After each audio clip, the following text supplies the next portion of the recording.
terms of, the impact that it's having on the appraisal, industry at large, are you guys seeing any staffing issues or cuts in the current climate? And, how does that really going to adversely affect the industry's ability to attract young talent? Well, yeah, I can speak, from what I'm seeing personally, and we're still looking for talent. I mean, we're always looking for talented people. It's one of those things where, there's only a limited pool of appraisers. We always are trying to encourage new people to come in. We want a diverse group of people coming into our profession that we can train and teach.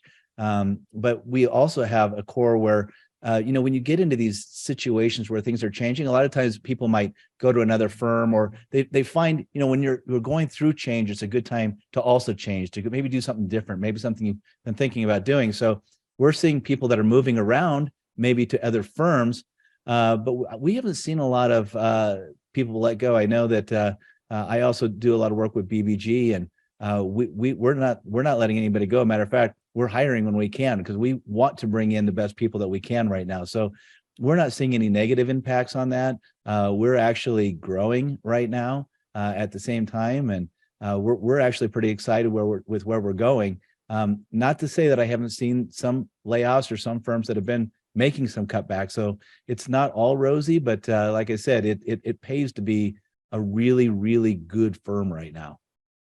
One thing I'll add on to that is, as you look at the data for those that's in this profession, unfortunately, it's aging out. We're getting a number of individuals that are looking to retire. Now, I think the pandemic prolonged this retirement for some, because their the retirement fund doesn't look as good as it did prior to the pandemic. So they're sticking around for a little bit longer, but they're aging out. And the problem we're finding is that we're not attracting the young professionals to this this profession. And I think we as an industry, as a profession, need to do a little better job of promoting the benefits that come into this profession.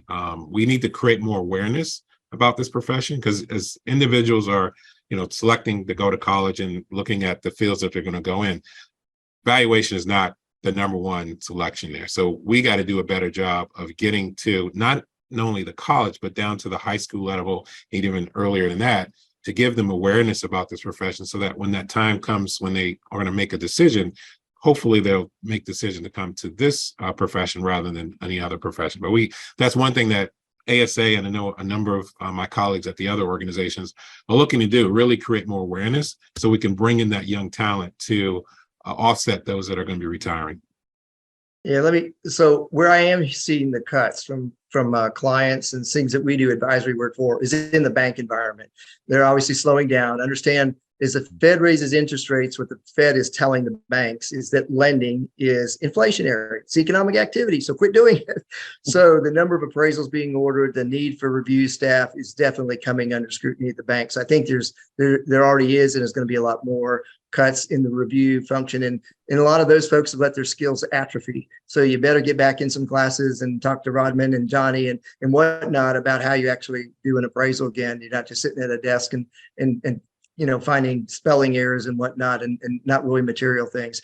The second thing I'll tell you is that when I try to hire a young person, we find up is either they don't show up for work because they got a better job since they accepted mine, or they only stay a few months because they get 25 to 50% more. So I've pivoted, and I'm actually hiring on a subcontract basis the retired folks. They get tired of 3 cruises and they don't want to go home and do the to-do list with mom or grandma. So they love to take on assignments. So I do a lot of complex feasibility, litigation work, and I can hire them, and they're plug and play. I don't need to supervise them. They're very affordable. So where you might be thinking about how to recruit all the young people, don't overlook that there's a lot of retired folks on our side that will come in, and they'll fill those gaps when you have work surges. So I found that a really effective strategy recently, and they actually know the same music that I do, so it's even a better benefit. Yeah, and Casey, you bring up a good point, man. We have to be more flexible. We've seen a lot of people leave their jobs because they want more flexibility. They don't want that 9 to 5 and that sort of thing. So there's this gig group out there now that willing to do part-time work, project-based work, and so forth. So you're absolutely right. Organizations, firms have to be more flexible And as they're looking to, get work done, being willing to bring in these individuals that's just going to do a project here and there and then, leave. They don't want to necessarily be on the payroll. They just want to get paid for that project. Yeah, and the other thing I would add is the more as practitioners that we can do to diversify our business. So I'd only do, maybe 20% that's actual appraisal work. I do a lot of expert witness. I do feasibility. I do strategic planning. I do rezoning type stuff that actually pay really well, and they tune up those skills of the appraiser, the market research, the economics, the writing, all those other skills. So think broadly, because again, your younger workforce, they want to be challenged and they don't want to just be doing fast and cheap all day. And so the more you can diversify that practice, it pays better, and you actually find that your workforce enjoys it and might stick around a little bit longer. It's funny too, Casey, because like you talk about the diversification. We preach that all the time. We need to diversify. We need to, cast a larger net. But getting appraisers to do that sometimes is difficult. They want, they get really uber focused on a single asset type or a single property type or just whatever it might be. They really focus in, but you're dead on. I mean, diversification is what will really help you through the ups and downs also, because you can go with the ebbs and flows that we see in real estate. So you're dead on there. I think more people do need to diversify. Yeah, I mean, there's a trend for some of our members talking about diversification. They've been doing real property, pretty much the entire career, but they're trying to diversify, and they're now looking in the business valuation space, starting to take education and coursework and so forth in that space because they want to diversify because they're seeing some of their work being shrunken up a little bit there.